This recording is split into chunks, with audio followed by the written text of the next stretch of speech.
കേരള കത്തോലിക്ക മെത്രാൻ സമിതിയുടെ മുൻ ഡെപ്യൂട്ടി സെക്രട്ടറി ജനറലും വക്താവുമായിരുന്ന ബഹുമാനപ്പെട്ട വർഗീസ് വള്ളിക്കാട്ടച്ചൻ ഈ ദിവസങ്ങളിലായി കത്തോലിക്ക സഭയിലെ വ്യക്തിസഭകളെക്കുറിച്ചും ആരാധനാക്രമ വൈവിധ്യങ്ങളെക്കുറിച്ചും എഴുതുന്നുണ്ട്. അച്ഛൻ്റെ എഴുത്തുകളുടെ അടിസ്ഥാനത്തിലാണ് ഈ വീഡിയോ. കത്തോലിക്ക സഭയ്ക്കുള്ളിലെ വ്യക്തിസഭകളെയും ആരാധനാക്രമത്തിൽ അവയ്ക്കുള്ള വൈവിധ്യത്തെക്കുറിച്ചും യാതൊരു ധാരണയുമില്ലാതെയാണ് വൈദികരടക്കമുള്ള ഒരുപാട് മനുഷ്യർ സീറോ മലബാർ സഭയിൽ എറണാകുളം അങ്കമാലി അതിരൂപതയിലെ ഒരു വിഭാഗം വൈദികരുടെ നേതൃത്വത്തിൽ നടക്കുന്ന വിഭാഗീയ പ്രവർത്തനങ്ങളെ ന്യായീകരിക്കുന്നത്. ഈ വിഷയത്തെക്കുറിച്ച് സംസാരിക്കുമ്പോൾ രണ്ടു കൂട്ടർക്കും വിട്ടുവീഴ്ച ചെയ്താലെന്താ എന്ന് ചോദിക്കുന്നവരും, സീറോ മലബാർ സഭയുടെ നേതൃസ്ഥാനത്തുള്ള സഭാ സിനഡ് അനാവശ്യമായി വിഷയം വഷളാക്കിയതാണ് എന്നും തികച്ചും ലാഘവ ബുദ്ധിയോടെ സംസാരിക്കുന്നവരുമുണ്ട്. അതിനാൽ തന്നെ ഈ വിഷയത്തിൽ പഠന താല്പര്യമുള്ളവർക്ക് വ്യക്തത വരുത്തുക എന്നതാണ് ഈ വീഡിയോയുടെ ഉദ്ദേശം.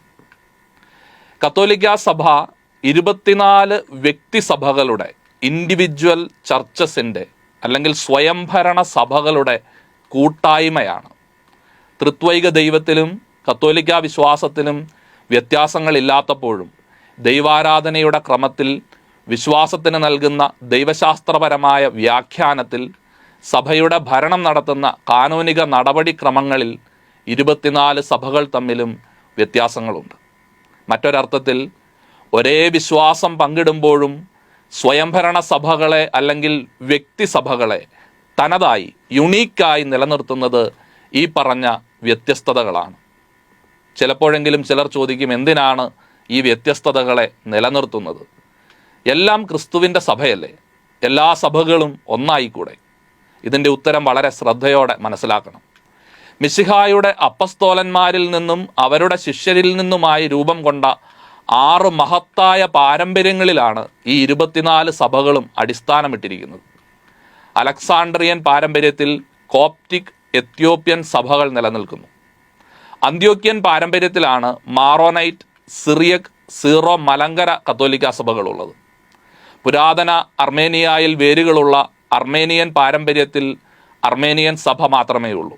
എന്നാൽ ഗ്രീക്ക് അല്ലെങ്കിൽ കോൺസ്റ്റാന്റിനോപോളിറ്റൻ പാരമ്പര്യമെന്ന് അറിയപ്പെടുന്ന ബൈസന്റൈൻ പാരമ്പര്യത്തിൽ ഉക്രേനിയൻ ഗ്രീക്ക് കത്തോലിക്ക സഭയും മെൽക്കൈറ്റ് ഗ്രീക്ക് കത്തോലിക്ക സഭയും ഉൾപ്പെടെ 13 പൗരസ്ത്യ കത്തോലിക്ക സഭകളുണ്ട്.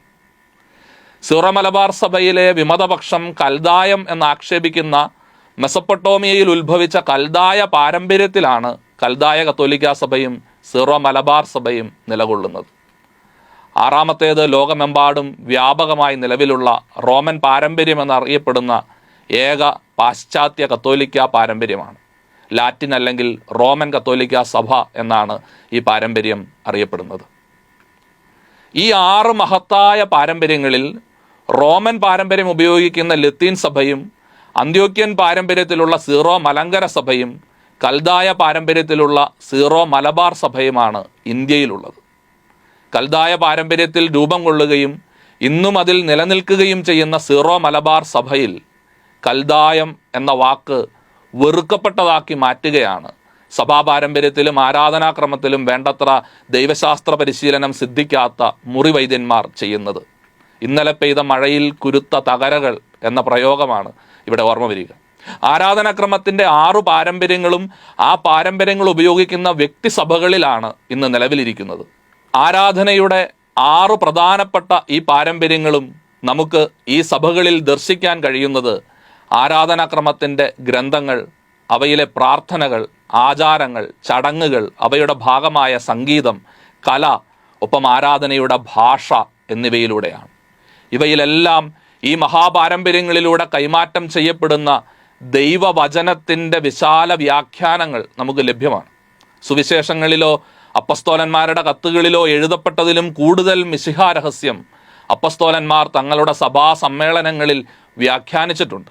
അവരിൽ നിന്നും രൂപം കൊണ്ട മഹാപാരമ്പര്യങ്ങളിൽ മിശിഹാ രഹസ്യത്തിൻ്റെ അത്തരം അടരുകൾ പ്രാർത്ഥനകളായും പാട്ടുകളായും ആചാരാനുഷ്ഠാനങ്ങളായും കലകളായും നിലനിൽക്കുന്നു. എന്തു വില കൊടുത്തും അവ സംരക്ഷിക്കപ്പെടേണ്ടതാണ്. കാരണം അവയിലും മിശിഹ അറിയിച്ച ദൈവരാജ്യ സന്ദേശത്തിൻ്റെ അർത്ഥതലങ്ങൾ പുഷ്പിച്ച് നിൽക്കുന്നുണ്ട്. കൽദായ പാരമ്പര്യത്തിലുള്ള സീറോ മലബാർ സഭ ഇടക്കാലത്ത് റോമൻ പാരമ്പര്യം ഉപയോഗിക്കുന്ന ലത്തീൻ സഭയിലെ മെത്രാന്മാരുടെ ഭരണത്തിന് കീഴിലായിരുന്നു. അക്കാലത്ത് ലത്തീൻ സഭയോട് താതാത്മ്യപ്പെടുന്ന ചില ശീലങ്ങൾ സീറോ മലബാർ സഭയിൽ കടന്നു വന്നു. സീറോ മലബാർ സഭയെ വ്യക്തിസഭയായി അംഗീകരിച്ച് അതിൻ്റെ ഭരണ സംവിധാനം സജ്ജമായപ്പോൾ സീറോ മലബാർ സഭയുടെ തനതായ പാരമ്പര്യം സംരക്ഷിക്കപ്പെടേണ്ടതിൻ്റെ ആവശ്യകതയും ഉയർന്നു വന്നു. വ്യക്തിപരമായ താല്പര്യങ്ങളായും പ്രാദേശികമായ വികാരങ്ങളായും ഒക്കെ വ്യാഖ്യാനിച്ച് കാത്തു സംരക്ഷിക്കപ്പെടേണ്ട സഭാ പാരമ്പര്യം എന്ന ദൈവശാസ്ത്ര വസ്തുതയെ നിസ്സാരവൽക്കരിക്കുകയാണ് പലരും ചെയ്തുകൊണ്ടിരിക്കുന്നത്. ഈ വിഷയത്തിലെല്ലാം ആശയക്കുഴപ്പങ്ങളുള്ള വൈദികരുടെ അറിവില്ലായ്മയിൽ നിന്ന് ഉരുത്തിരിയുന്ന പ്രചണ്ഡ ഭാഷണങ്ങളിൽ മനസ്സ് കലങ്ങിപ്പോയ അൽമായരും ഓർമ്മിച്ചിരിക്കേണ്ട ചില വസ്തുതകളുണ്ട്. അത് പാലിച്ചാൽ മാത്രമേ കത്തോലിക്ക വിശ്വാസിയായി കത്തോലിക്ക സഭയിലെ ഒരു വ്യക്തിസഭയുടെ അംഗമായി നിലകൊള്ളാൻ നമുക്ക് സാധിക്കുകയുള്ളൂ. അതിലൊന്നാമത്തെ കാര്യം, ആരാധനക്രമം എന്നത് അതീവ ഗൗരവമുള്ള ഒരു കാര്യമാണ്. എന്തുകൊണ്ടാണ് എന്നത് പറഞ്ഞു കഴിഞ്ഞു. അതിനാൽ തന്നെ അവയുടെ കാര്യത്തിൽ തീരുമാനമെടുക്കാൻ കഴിയുന്നത് പത്രോസിൻ്റെ പിൻഗാമിയായ മാർപ്പാപ്പയ്ക്കോ വ്യക്തിസഭകളുടെ സഭാ തലവന്മാർ നേതൃത്വം നൽകുന്ന സഭയുടെ പരിശുദ്ധ സൂനകദോസിനോ മാത്രമാണ്.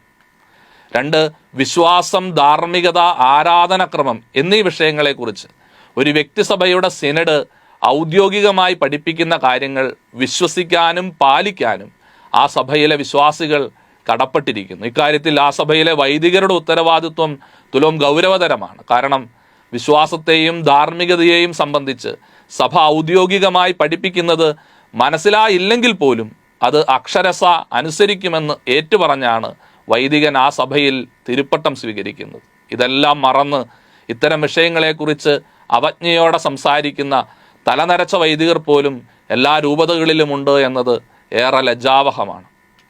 മൂന്നാമത്തെ കാര്യം, ഒരു വൈദികന്, മെത്രാന് പോലുമോ ആരാധനാക്രമ കാര്യങ്ങളിൽ സ്വന്തമായ മാറ്റങ്ങൾ വരുത്താൻ സാധിക്കുകയില്ല എന്നതാണ്.